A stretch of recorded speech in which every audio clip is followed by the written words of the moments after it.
where the flowers bloom and the sunshine glows. There's normal gardens where the beauty grows. Every leaf tells a story, every seed takes flight.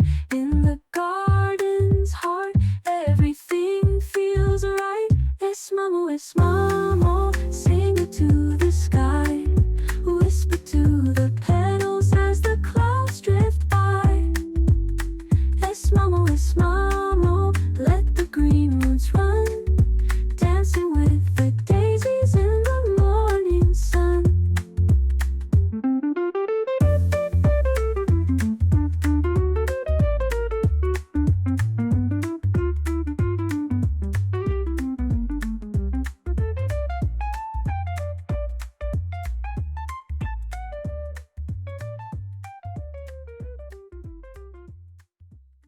Hello everyone, welcome to Esmamo Gardens.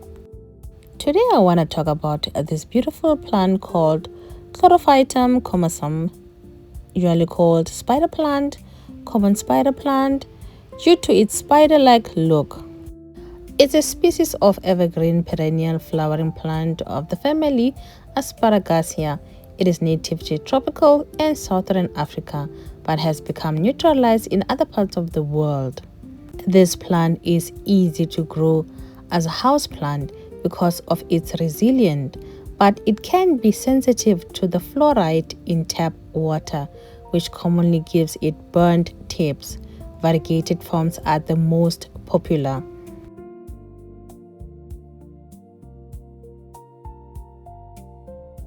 Spider plants make excellent fast-growing ground covers in shaded or semi-shaded garden beds, under trees, or on embankments.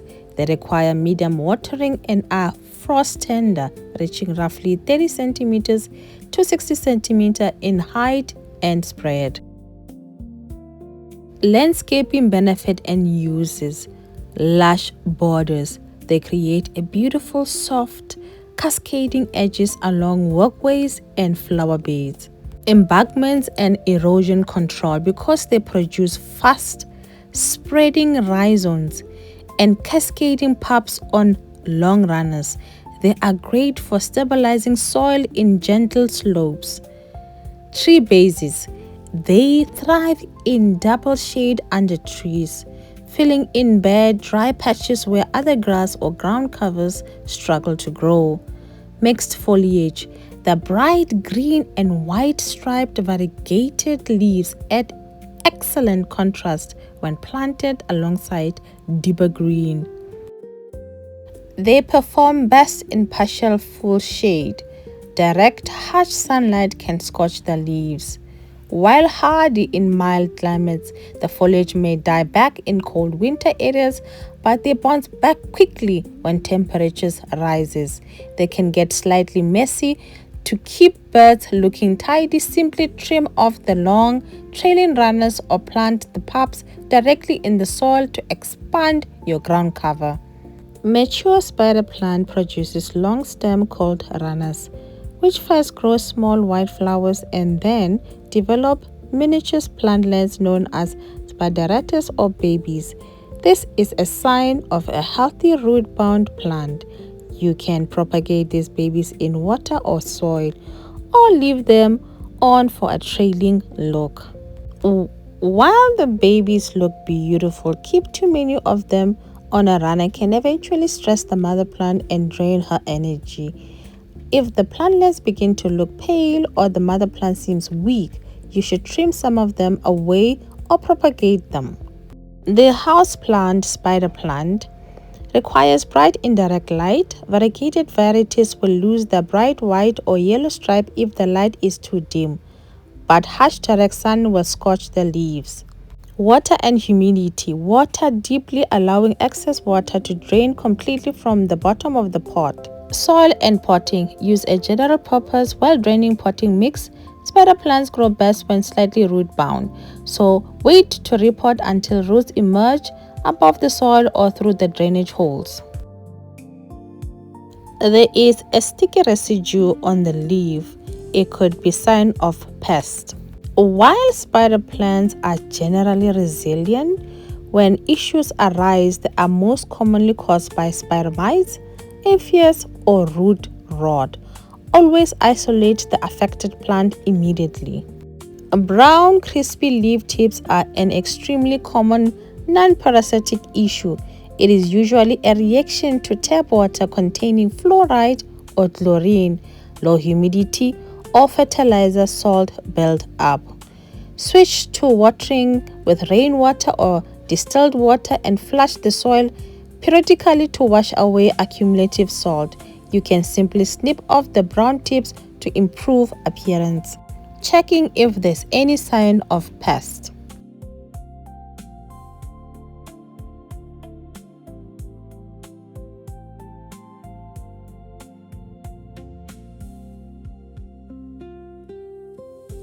Because spider plants naturally grow towards the sun, a failure to rotate them regularly will result in the foliage leaning heavily to one side.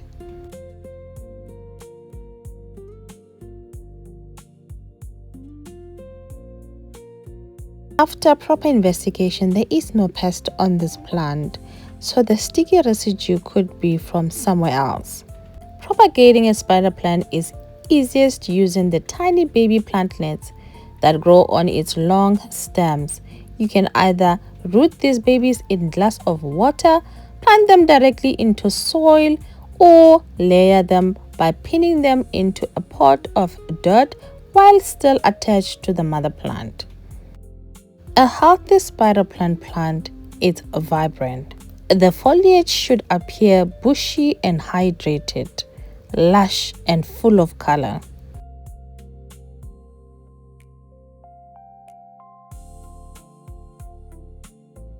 To be on the safe side, what I want to do is remove the sticky residue on the leaves.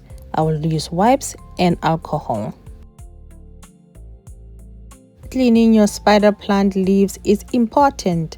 Keeping the foliage dust-free allows your spider plant to absorb adequate sunlight and improve its overall photosynthetic efficiency.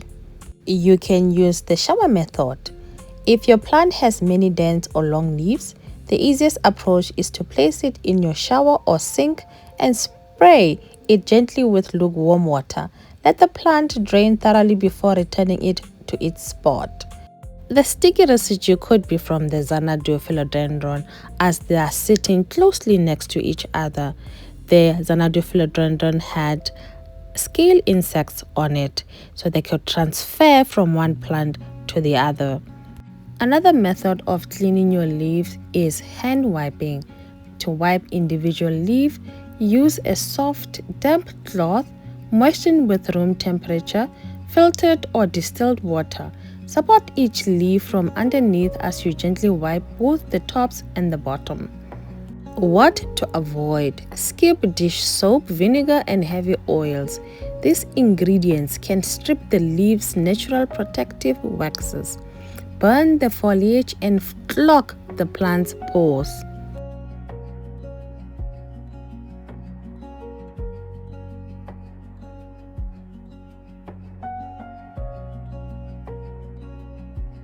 This plant here is a propagation from the spider babies. To create a bushy spider plant, gather 3 to 5 healthy baby plantlets with visible root knobs. Grouping multiple plantlets into a single container is the most reliable way to achieve a thick, fanned out and fountain-like appearance. It looks so beautiful, as if it's plastic, like it's not a real plant. So pretty.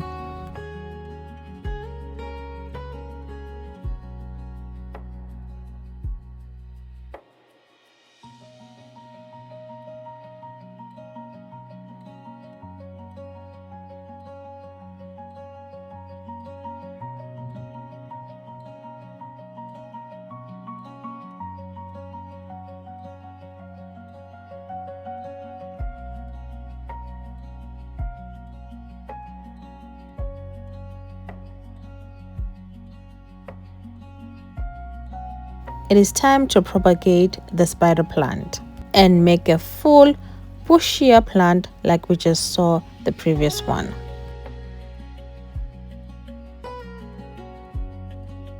The first thing we need to do is disinfect the pruners that we don't introduce any bacteria or viruses or fungal infection to the plant.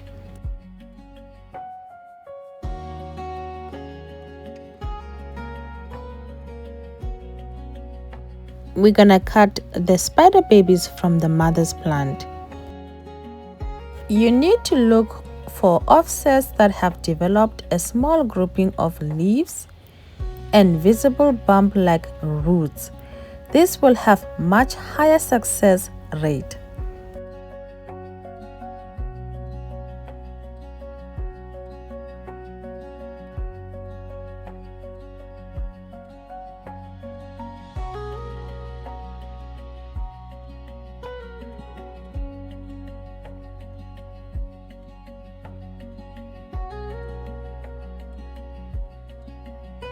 Cutting the spider babies direct the energy back to the mother plant. When the offshoots grow large, they drain vital nutrients and water from the parent. Snipping them off allows the mother plant to focus its resource on producing new foliage, resulting in a fuller and healthier plant.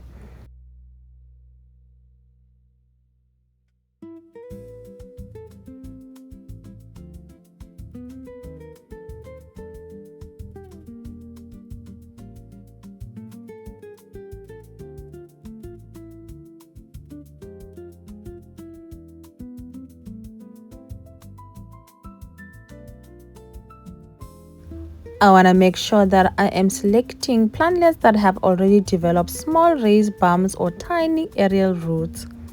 You can either propagate in soil or in water. In water, submerge just the bottom node of the baby plant in small jar of room temperature dechlorinated water. Place it in bright indirect light and change the water weekly. Roots will form in 2 weeks. Once roots are roughly an inch long, transplant in a pot with a drainage hole and lightweight potting mix. I will be propagating it in soil. Prepare a small pot with lightweight, well-draining potting soil.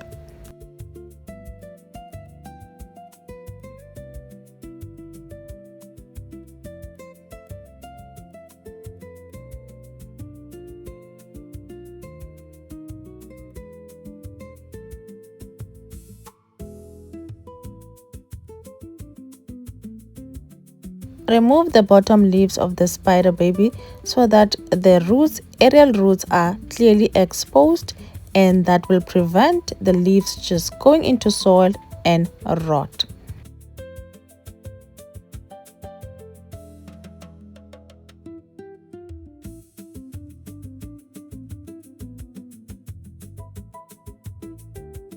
Once the bottom leaves are removed and the aerial root is exposed, gently press the base of the baby plant into the soil surface, ensuring the root knobs are in contact with the soil. Keep the soil consistently moist. Place it in bright indirect light. We'll continue the same process with all of them. Spider plants are known for air purification and as lucky plants.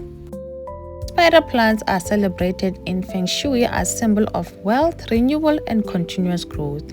Their aching fronds and fast-growing spider babies represent abundance, energy, and sweeping away bad QI.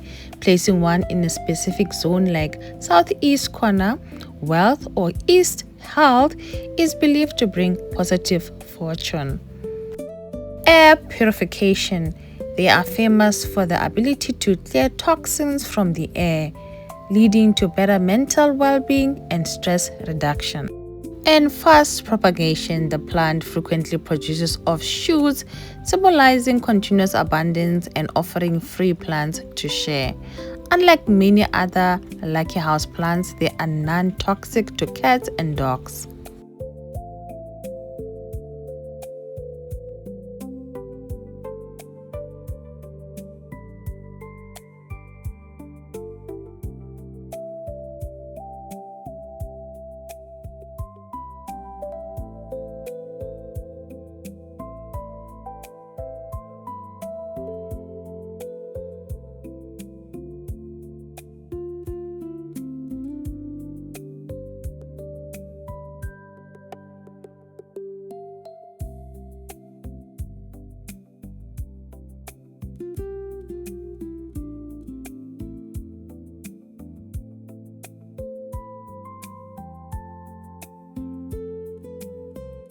The last step I need to do is water this new plant in, settle the soil, and make it comfortable in its new home.